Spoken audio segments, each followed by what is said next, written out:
Assalamualaikum warahmatullahi wabarakatuh. Selamat datang di kelas sosiologi. Pada video kali ini, saya akan melanjutkan materi kita yang kemarin, masih tentang ragam gejala sosial yang ada di dalam masyarakat. Kemarin kita mempelajari mengenai struktur sosial ya, di mana di dalam struktur sosial itu ada dua bentuknya. Yang pertama itu adalah stratifikasi sosial ya, yang sudah kita pelajari sebelumnya. Dan untuk hari ini kita akan melanjutkan materi selanjutnya, yaitu materi tentang diferensiasi sosial. Nah, sebelumnya saya sudah menjelaskan ya bahwa struktur sosial itu ada yang bentuknya vertikal, ada yang bentuknya horizontal. Nah, diferensiasi sosial ini adalah struktur sosial yang bentuknya horizontal. Nah, diferensiasi sosial dapat diartikan sebagai upaya pengelompokan masyarakat secara horizontal. Nah, pembedaan tersebut didasarkan oleh latar belakang yang sifat-sifat dan ciri-ciri yang tidak sama, ya, baik secara fisik maupun sosial. Diferensiasi sosial memandang perbedaan sosial budaya dalam kedudukan yang setara. Karena sifatnya itu adalah horizontal atau mendatar, maka tidak ada kelompok yang kedudukannya itu lebih tinggi ataupun lebih rendah. Nah, di sini saya tampilkan bentuk-bentuk diferensiasi sosial atau pengelompokan-pengelompokan yang ada di dalam masyarakat berdasarkan pengelompokan yang sejajar itu tadi. Yang pertama adalah pengelompokan berdasarkan agama. Nah, di dalam masyarakat ya kita tahu bahwa ada berbagai macam agama. Agama ini adalah sistem kepercayaan yang menjadi pedoman hidup setiap manusia di dunia. Di Indonesia sendiri berkembang dan diakui secara resmi oleh pemerintah ada 6 agama.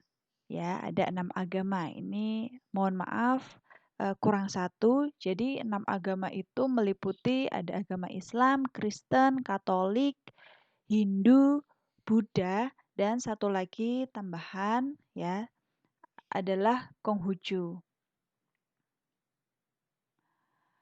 Selain keenam agama tersebut, sebenarnya pemerintahan Indonesia itu juga mengakui aliran-aliran kepercayaan lokal yang dianut oleh masyarakat. Nah, kita tahu bahwa Indonesia itu kan negara yang multikultur, punya banyak suku, ya, punya banyak budaya, di mana di dalamnya itu juga ada kepercayaan-kepercayaan. Nah, kepercayaan itu, aliran kepercayaan lokal di dalam masyarakat itu juga banyak dan beragam. Keragaman agama dan aliran kepercayaan yang dianut oleh masyarakat itu juga perlu dikelompokkan ya agar mudah diidentifikasi. Misalnya pengelompokan ini ya, pengelompokan di dalam masyarakat itu akan memunculkan istilah-istilah seperti misalnya Muslim untuk menyebut penganut agama Islam ya. Kemudian misalnya Kristiani untuk menyebut penganut agama Kristen dan Katolik, serta ada Buddhis untuk menyebut penganut agama Buddha. Nah, jadi kalau kita lihat agama itu tidak ada agama yang kedudukannya itu lebih tinggi ataupun yang kedudukannya lebih rendah. Semuanya sama ya, semuanya sama.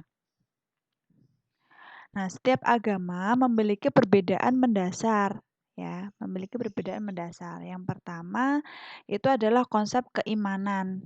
Ya, keimanan setiap agama pasti berbeda antara agama satu dengan agama yang lainnya. Kemudian yang kedua adalah sistem peribadatan dan upacara keagamaan. Nah, kita tahu dan kita bisa melihat bahwa, misalnya agama Kristen Katolik kalau beribadah itu di gereja, kalau agama Islam kalau beribadah di, tempat ibadahnya adalah di masjid. Kemudian yang ketiga, hukum-hukum yang berlaku dalam kehidupan. Setiap agama pasti mempunyai hukum, mempunyai kitab yang mengatur, umatnya ya agar, bisa bertingkah laku atau berkelakuan yang baik sesuai dengan, ajarannya. Kemudian yang keempat, kitab suci yang menjadi sumber ajaran agama. Nah, ini setiap agama pasti memiliki kitab ya, memiliki kitab suci.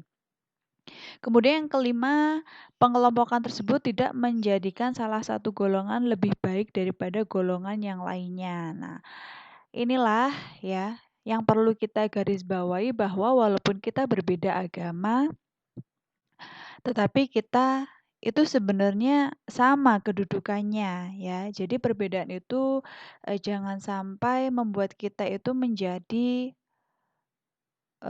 konflik ataupun hubungannya itu menjadi tidak harmonis. Kemudian ya, bentuk diferensiasi yang lainnya itu adalah diferensiasi berdasarkan suku. Suku menurut Kuncoro Ningrat adalah sekelompok manusia yang memiliki kesatuan budaya dan terikat oleh kesadaran serta identitasnya. Nah, ciri-ciri suku bangsa itu apa saja? Nah, kita bisa melihat yang namanya suku. Misalnya suku Jawa itu punya ciri-cirinya, yaitu yang pertama memiliki kesamaan kebudayaan. Kalau suku Jawa berarti mereka yang masuk dalam suku Jawa punya kesamaan kebudayaan.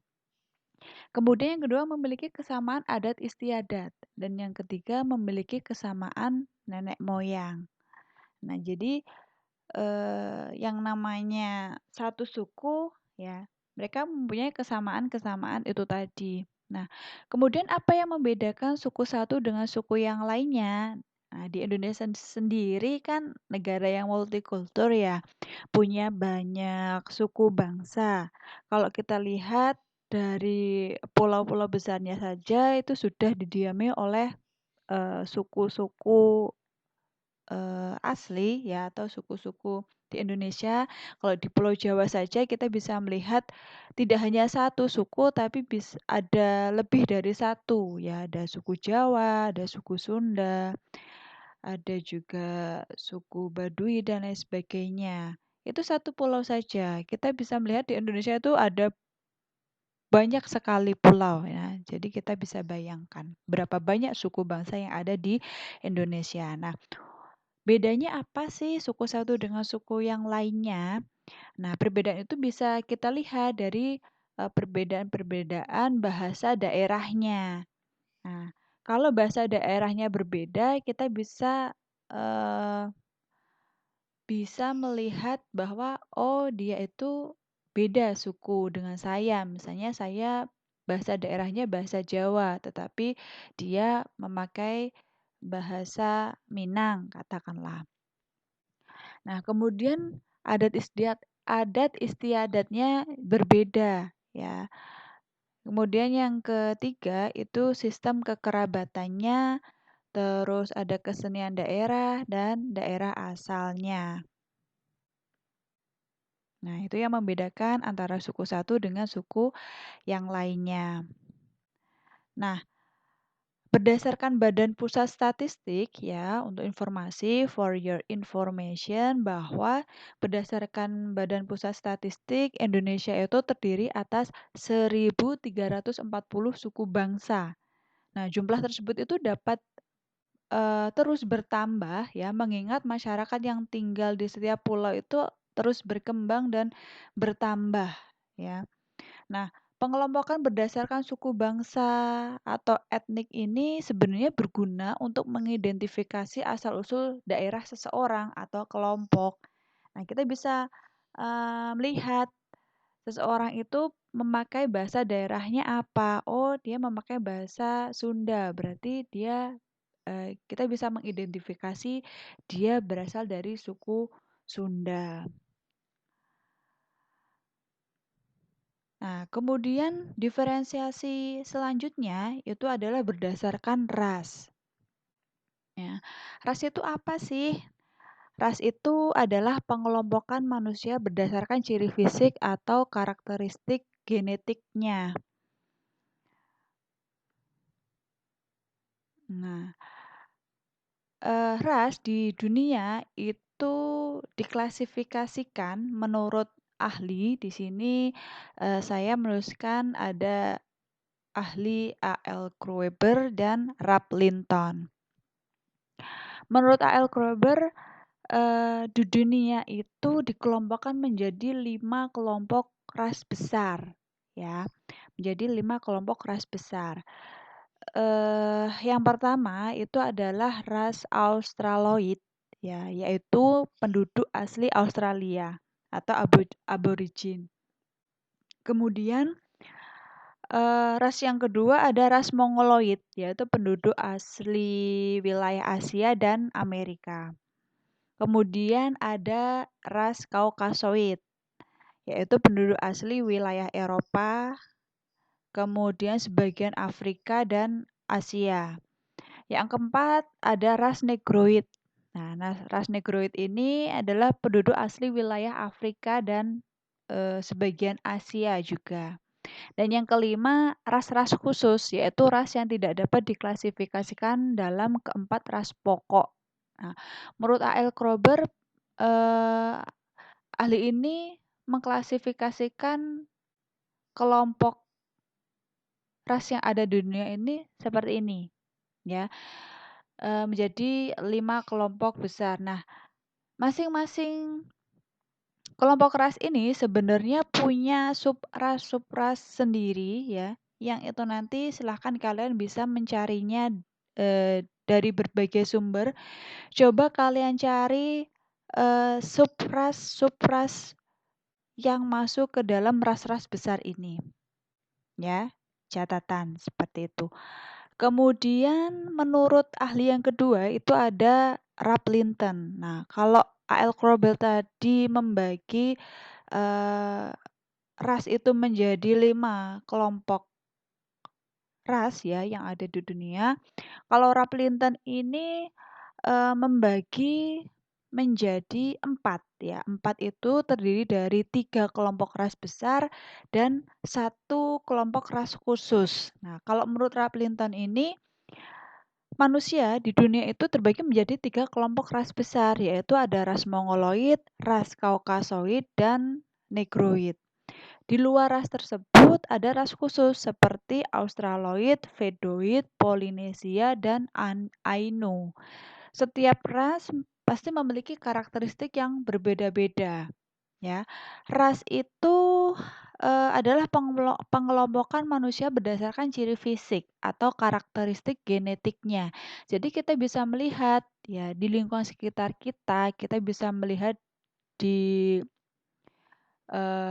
luar negara kita atau bahkan di luar benua, ada manusia yang kulitnya putih, ada manusia yang kulitnya hitam, ada yang rambutnya keriting, ada yang rambutnya lurus, ada yang hidungnya mancung, ada juga yang hidungnya itu pesek. Nah, itulah salah satu apa namanya, ciri-ciri fisik ya, yang itu bisa membedakan satu dengan yang lainnya. Ya walaupun kita secara fisik berbeda, tapi sebenarnya tidak ada tingkatan di dalam perbedaan itu. Kita semua sama, walaupun kulit kita putih, walaupun kulit kita hitam, kedudukan kita tetap sama, ya. Kemudian perbedaan-perbedaan itu ya, ras itu dapat dibedakan ke dalam ciri kualitas dan ciri kuantitas. Nah, ciri kualitas itu seperti yang saya sebutkan tadi, meliputi ada warna kulit, kemudian bentuk rambutnya, bentuk lipatan mata, dan bentuk bibir. Nah, jadi kalau, kualitas itu kita bisa melihat, bagaimana, bentuk fisiknya, bisa dilihat gitu ya, bisa dilihat secara tampak luarnya. Kemudian kalau ciri kuantitasnya, itu meliputi bentuk badan, berat badan, dan ukuran kepala. Jadi kalau kuantitas kita bisa mengukur, oh, tingginya sekian, oh dia itu pendek karena, eee, apa namanya, pendeknya itu sekian meter, begitu. Jadi kita bisa mengukur.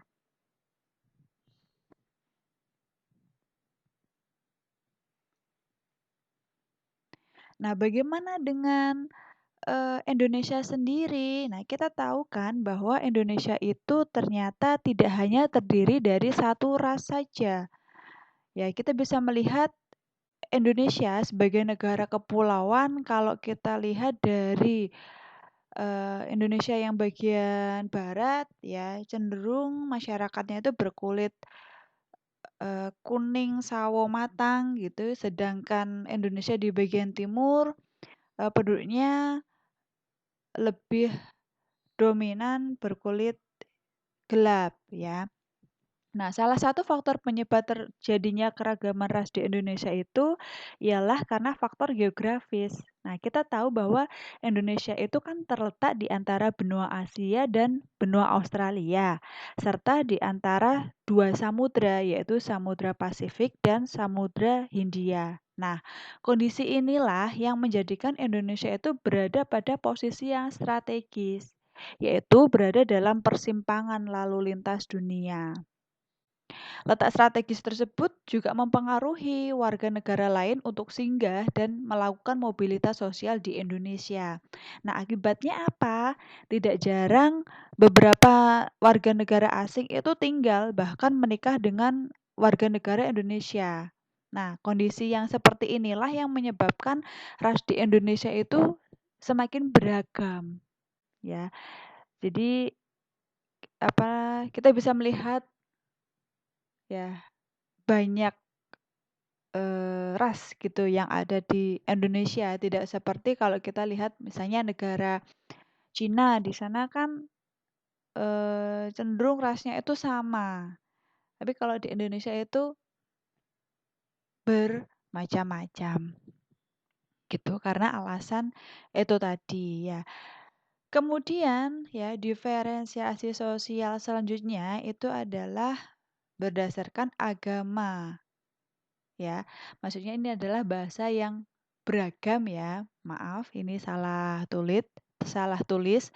Jadi, eh bahasa itu juga memiliki kedudukan yang sama ya, baik bahasa bahasa daerah ataupun bahasa nasional gitu ya. Tidak ada kita membedakan bahasa A itu lebih baik daripada bahasa B gitu. Kadang kita seringkali ya mungkin menertawakan teman kita kalau, mereka bicara dengan bahasanya sendiri, karena menurut kita itu asing dan lucu gitu. eh Padahal sebenarnya bahasa itu ya samalah kedudukannya. Mungkin kalau kita, eee, karena kita kebetulan tinggal di Jawa gitu, terus misalnya teman kita ada yang dari Papua, terus datang ke Jawa dengan bahasanya ya, bahasa daerahnya ataupun dengan logatnya seperti itu, asing bagi kita dan kita akhirnya menganggap itu lucu gitu. Mungkin posisi yang seperti itu juga akan terjadi kalau kita datang ke daerah Papua dengan menggunakan bahasa kita, bahasa Jawa gitu. Mereka juga bisa jadi menganggapnya juga seperti itu gitu loh. Jadi itu relatif ya, bahasa itu sebenarnya sama kedudukannya. Kita nggak bisa, menilai seseorang dari bahasanya, terus kita meremehkan ataupun merendahkan orang itu. Kemudian selanjutnya adalah, diferensiasi sosial misal berdasarkan gender ya, berdasarkan gender atau berdasarkan, jenis kelamin juga ya. Jadi kalau kita, lihat di masyarakat terkadang ya, ada anggapan bahwa, laki-laki itu kedudukannya itu lebih tinggi daripada perempuan ataupun sebaliknya, perempuan itu lebih tinggi daripada laki-laki. Nah, sebenarnya laki-laki maupun perempuan itu kedudukannya itu sama, ya, sama. Kita sama-sama berperan, sama-sama kita melakukan aktivitas itu, eee, dan tidak ada yang lebih tinggi kedudukannya ataupun tidak ada yang lebih rendah kedudukannya. Kalau sebagai laki-laki terus, eee, apa namanya, dikatakan laki-laki itu lebih baik daripada perempuan gitu. Yang perempuan apakah terima? Kan enggak.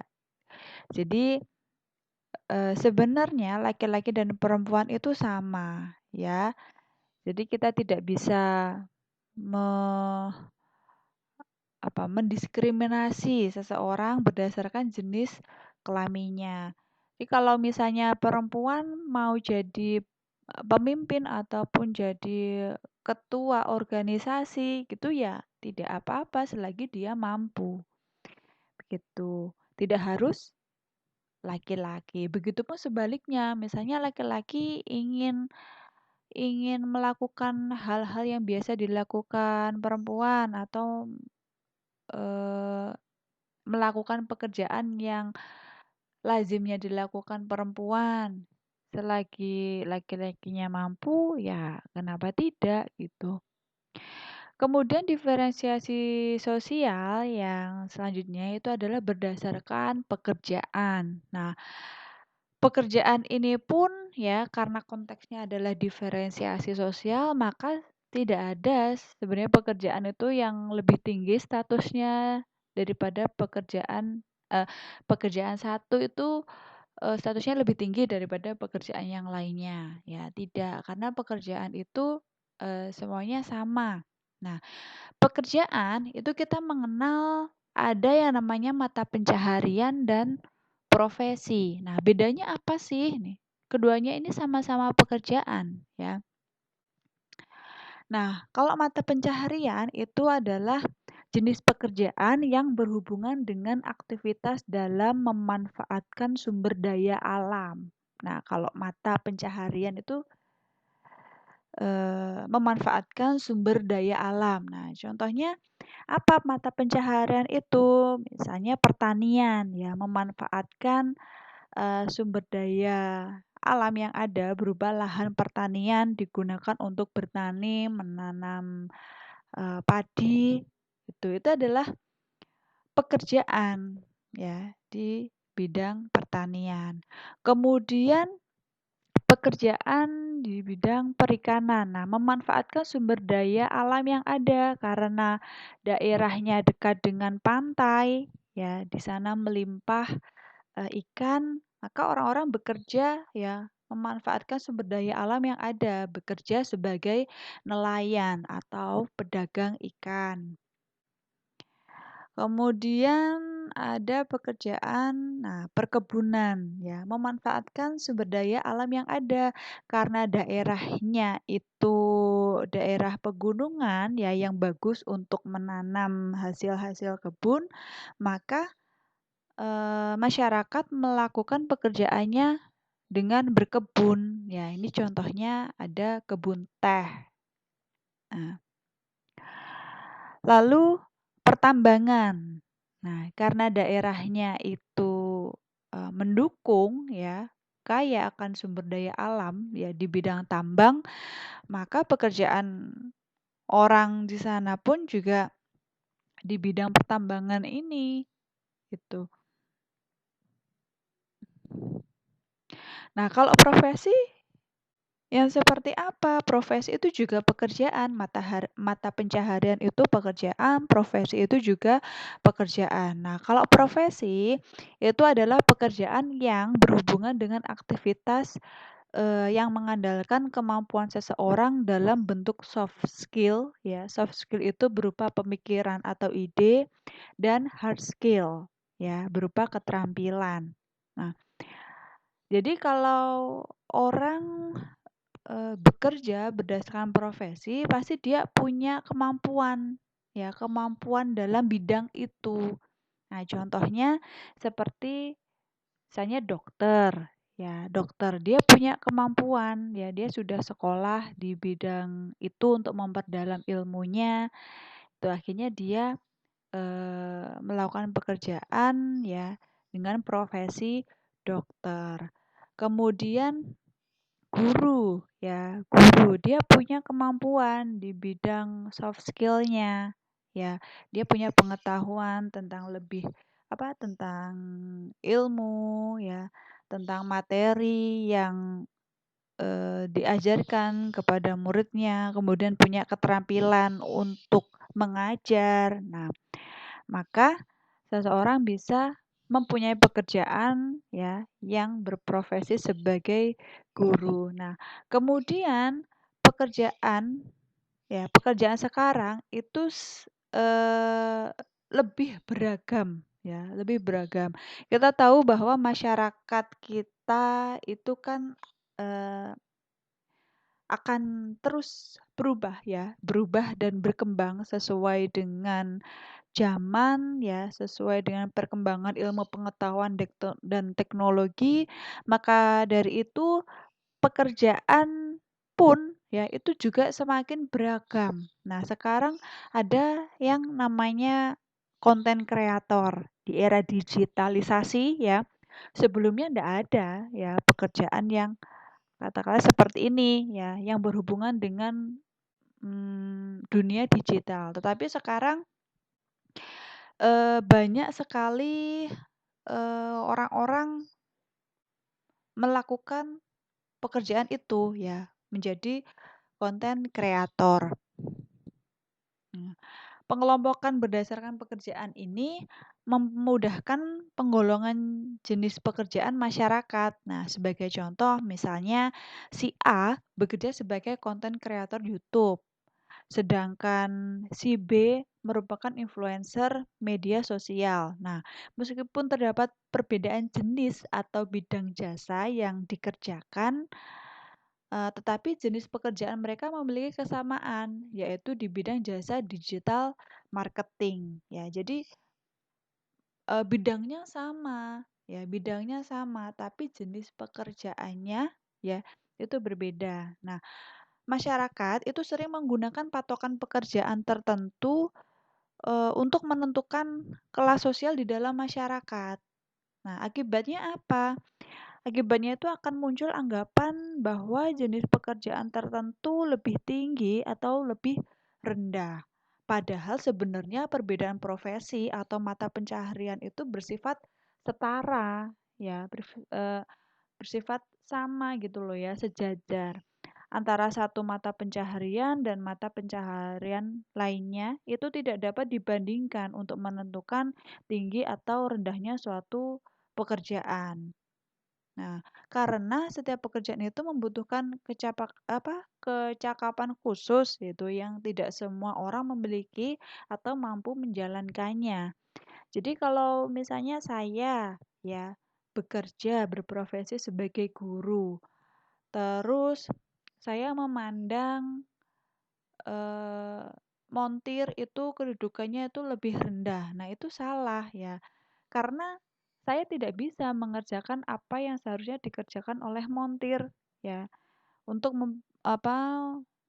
yang ahli mesin gitu. Saya bisanya ya keterampilannya itu dalam bidang mengajar.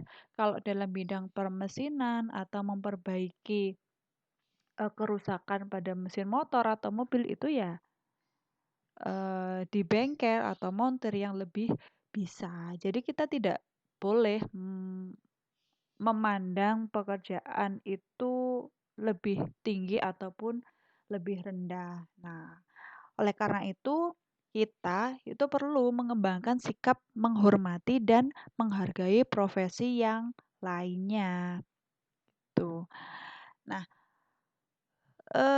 Kalian ya sebagai generasi milenial, coba kalian temukan ya profesi-profesi populer yang diminati generasi milenial itu apa saja. Ya selain yang, saya contohkan tadi ya sebagai, konten kreator. Nah kira-kira apa ya, profesi populer yang sekarang ya, pekerjaan populer yang sekarang ya, yang kalian itu minat sebagai generasi milenial? Oke. Jadi itu ya, penjelasan mengenai diferensiasi sosial. Jadi perlu saya ulangi sedikit bahwa diferensiasi sosial itu pengelompokan masyarakat secara mendatar ya, artinya sejajar dan kedudukannya itu sama.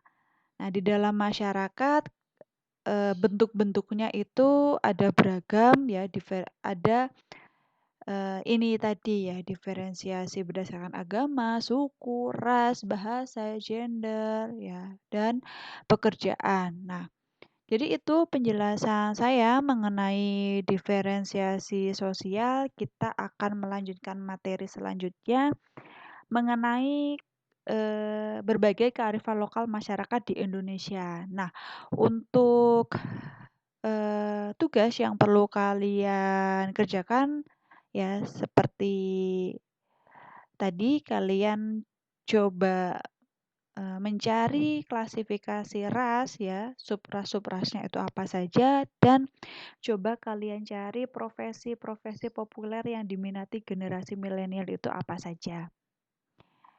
Oke, jadi itu untuk pembelajaran kita hari ini. Apabila Bu Linda ada salah kata Bu Linda mohon maaf ya.